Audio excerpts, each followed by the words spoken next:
Magandang hapon, class! Bago tayo magsimula, maaari bang pulutin ninyo ang mga kalat na inyong nakikita sa loob ng silid-aralang ito at pag-iayos na rin ang mga upuan ninyo. Maraming salamat, class!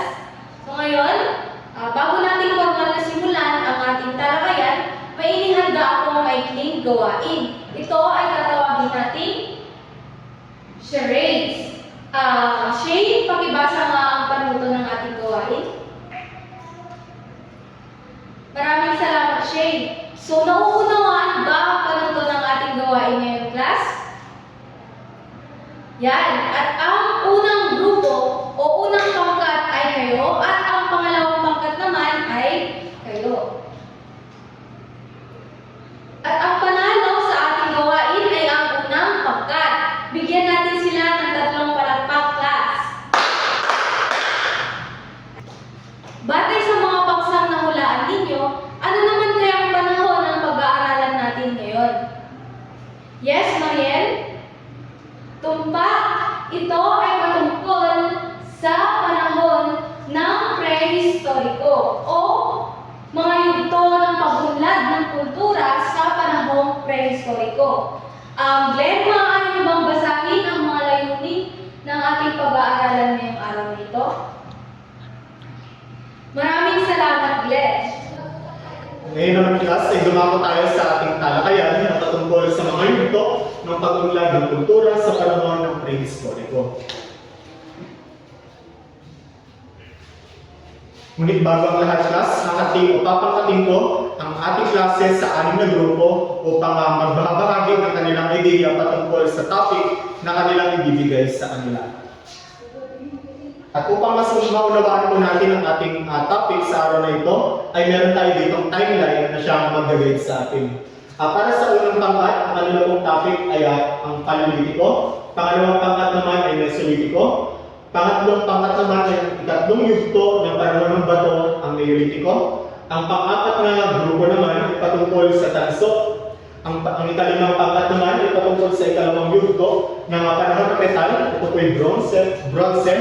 At ang ika-6 na pangkat naman, huling pangkat ay ang kanilang tatalakayin ay patungkol sa panahon ng bakal. Ay class, maaaring bumalik na tayo sa ating kanya-kanyang upuan para simulan na natin ang ating interaktibong talakayan. At inaanyahan ko po si Danica sa unang pangkat upang ibahagi ang kanilang ideya patungkol sa Paleolitiko. Maraming salamat, Danica. Ngayon, bilang karagdagan, class, ano nga ba, class, ang ibig sabihin ng Paleolitiko? Darcy? Ayan, tama. Ang panahon ng Paleolitiko ay galing sa salitang paleo at litiko na lumang bato or panahon ng lumang bato. Sa Paleolitiko, class, ang kanilang kultura at pamumuhay ay nakasentro sa pangamaso at pag-iimpok ng pagkain ang kanilang paraan ng pamumuhay. Bakit, class? Sapagkat ang paraan ng kanilang pamumuhay before ay nomadic. Sila ay nomadic people na kung saan sila ay palipat-lipat ng lugar upang sila ay mamuhay. Kung titignan natin, sila class ay may ginagamit na kagamitan na yari sa bato at kung mapapansin natin ay hindi pa siya fully furnished. Ayan, maraming salamat po ng pangkat sa pagbabahagi ng inyong idea patungkol sa Paleolitiko. Bigyan natin sila ng 5 palakpak. Ayan, dumako naman tayo sa ikalawang pangkat, class. Ito ay ang ikalawang yugto ng Mesolitiko or ikalawang yugto ng panahon ng bato. Ito po ay Mesolitiko. Ayan, inaanyahan ko si Abigail upang ibahagi ng kanilang idea patungkol sa Mesolitiko. Ayan, maraming salamat, Abigail. Ngayon, class, bilang karagdagan sa ating talakayan, ang panahon ng Mesolitiko naman ay galing sa salitang meso o gitna at litiko o bato o kapag pinagsama natin ito, class, ito ay panahon ng gitnang bato. Bukod sa paghahayupan ay natuto din silang gumamit ng apoy. Sa kanilang kultura, class, kung mapapansin natin sa panahon ng Paleolitiko, sila ay nangangaso sapagkat sila nga ay nomadiko. Ngayon naman, class, sa panahon ng Mesolitiko, nung natunaw ang ice, doon naman po umusbong ang mga vegetarian na kung saan nakadiscover sila ng mga panibagong pagkain o panibagong mga halaman o mga gulay na kanilang iko-consume. At dito na, class, sa Mesolitiko nagsimula ang agriculture at ang pag-aalaga ng mga hayop. Sa panahon naman ng Mesolitico class, ang highlight ng mga panahon nito ay ang paggamit nila ng apoy. Sa panahon ng Mesolitico, dito po na-discover ang paggamit ng apoy. Ginagamit nila ito class para i-proseso ang kanilang pananamit, proseso ang kanilang mga pagkain at pagtaboy sa mga predator, at ginagamit din nila ito class ang apoy kapag malamig ang panahon. At kung mapapansin natin ang mga tools na kanilang ginagamit na sa Mesolitico, dito na po ay fully furnished at may tiyak na sheet at matalim na. Ayan, maraming salamat Abigail sa pagbabahagi ng inyong idea. Bigyan natin sila ng 5 palakpak. Ngayon class, idalak naman tayo sa 3 yugto ng Levitico. Pare ko bang tawagan sa Joyce upang ibahagi ang kanyang nasaliksi sa panahon ng Levitico. Maraming salamat, Joyce. Ngayon ang class ay ating pag-usapan ang panahon ng Levitico. Ang panahon ng Levitico naman ay galing sa salitang Leo o bago, plus Levitico o bato o ang panahon ng bagong bato. Makikita dito na nakakagawa ang mga sinangkao ng mga natutulis na bato. At batid rin sa yugtong ito na ang mga tao ay nakagawa ng mga makikitag na bato, nakakatira sa isang pagpunidad at sa pagpapalayuan at paghabi. At class, makita natin dito na sa panahon ng Levitico ay nagkaroon ng revolusyon ng agrikultura. Ibig sabihin nito class, sa mga sinong tao sa panahon ng Levitico ay nagkaroon ng sistema ng pagtatanim. At dahil lang dito class ay nagkaroon sila ng sustento sa kanilang pang-araw-araw na pagkain. Naintindihan niyo ba ang lahat class?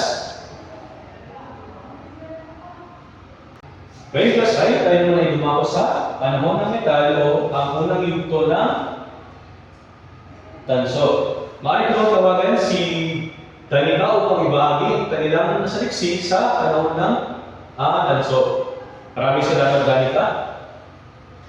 Ngayon, class, ang tanso ay unang natutuhang gamitin ng metal ng mga sinong tao. Ito ay ang tanso ay pinapalitan nila upang maging metal na tanso. Ang unang natutuhang gamitin ng metal ng mga sinong tao ay ang tanso o copper. At dahil dito ay madalas silang gawin itong alahas at kagamitang pandigma. Dahil ito na rin ay mas matibay kaysa sa bato. At sa panahon ito ay natutunan nila ang pagproseso ng copper ore sa kanlurang Asya. Makita dito class na daglian ang paggamit ng tanso, ngunit pinapakinabangan pa rin ng mga tao ang paggamit ng mga kasangkapang bato. Paliwanag ba class ang ating diskusyon sa panahon ng tanso? So tayo naman ay dumako sa ikalawang pangkat. Maaari ko bang tawagin si Miss Darcy upang bahagi ang kanyang nasaliksik o kanilang nasaliksik tungkol sa panahon ng bronze. Ayan, tama ang inyong nabanggit. No? Salamat sa iyo, Miss Darcy. So sa panahon ng bronze, dito nila natuklasan ang bagong paraan ng pagpoproseso ng metal. Pinaghalo nila ang lata at tanso upang malinha ng panibagong uri ng metal. Ito ay ang bronze. So, sa kanilang paglikha ng bronze, mas napatibay nila ito. At sa pamamagitan nito nakalikha sila ng maraming kagamitan tulad ng mga nasa larawan ito. Nabali yung mga nasa larawan class? Tama. Ito ay mga kagamitan pandigma tulad ng espada, punyal, at iba't ibang kagamitan pa na ginagamit nila sa pang-araw-araw na buhay. So dahil sa kanilang na-discover, natuto sila makipagkalaalan sa mga karatig bayan nila. So dahil dito sa discovery na to, sa kanilang discovery ito, mas nakalagid nila ang pagkipag-ugnayan sa mga katabing bayan. So mas kaya kusbong at napayabong nila ang kanilang kultura sa panahon ito. So maraming salamat sa kalimang pangkat sa pagbabahagi ng kanilang natuklasan. So maaari naman bang bigyan natin sila ng 5 palakpak. Ayan, so tayo naman ay dumako sa ikatlong yugto ng panahong metal. Maaari ko bang tawagin si Miss Heredia ang bahagi ng natuklasan sa kanilang pangkat tungkol sa panahon ng bakal. Ayan, maraming salamat Miss Heredia. So tama ang nabanggit. So isang pangkat ng mga tao sa kanlurang Asya ang nakadiskubre sa pagpapanday ng bakal. So sa panahon ito, inilihim nila ang kanilang natuklasan sa kanilang mga karatig bayan at kanilang mga kalaban upang mapanatili ang kanilang kapangyarihan sa sektor ng digmaan. So kung mapapansin nyo dito sa larawan class, maraming mga kagamitan ang kanilang natuklasan at naimbento. Lalo-lalo na sa mga kagamitang pandigma, tulad ng mga espada, punyal, martilyo, at mga iba't iba pang kasangkapan na ginagamit natin magmula hanggang sa panahon kasalukuyan. So maraming salamat sa pagbabahagi. Maaari ba natin palakpakan ang kaano na pangkat? Bagamat tayo ay sa mga bagong panahon ngayon, ano ang kalagahan ng mga naiambag sa panahon ng prehistoriko? Yes, Shane? Okay, tama. Ang mga simpleng kasangkapan na nilikha ng mga panahon nito ay nagbigay daan sa mas komplikadong teknolohiya at kasangkapan na ginagamit natin ngayon. Ang pagpapanday ng metal tulad ng tanso at bakal ay nagkaroon ng malaking kontribusyon sa mga tao na kung saan ito ay ginagamit nila upang maging armas sa pakikipagdigmaan hanggang sa nagpatuloy sa modernong teknolohiya na ginagamit natin sa ngayon. Okay, class? Kung tunay ang naunawaan ninyo ang ating talakay ngayong araw, may nainda akong pagsasanay para sa inyo. Yes, Jaymar, maaari mo bang basahin ang ating panuto? Maliwanag ba ang panuto, class? Okay. Kung maliwanag ng lahat, maaari na kayo maglabas ng 1/4 sheet of paper para dito nyo ilagay ang inyong mga kasagutan sa mga katanungan.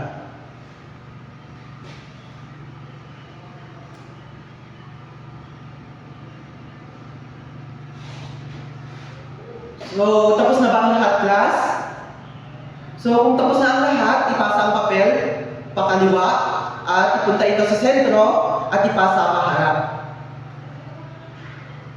Okay, nakapagpasa na ba ang lahat, class? Okay, kung nakapagpasa na ang lahat, may inahanda akong para sa inyong takdang aralin. Ito ay ang pagsulat ng essay. So, Shay, paano mo bang basahin ang panuto? Okay. Darcy, basahin mo din ang gabay na tanong para sa inyong references para sa inyong takdang aralin. Okay, wala na bang katanungan, class? Okay, kung wala nang katanungan, maraming salamat sa inyong aktibong partisipasyon at pakikinig. Tayo ay muling magkikita sa susunod na araw. Maraming salamat po.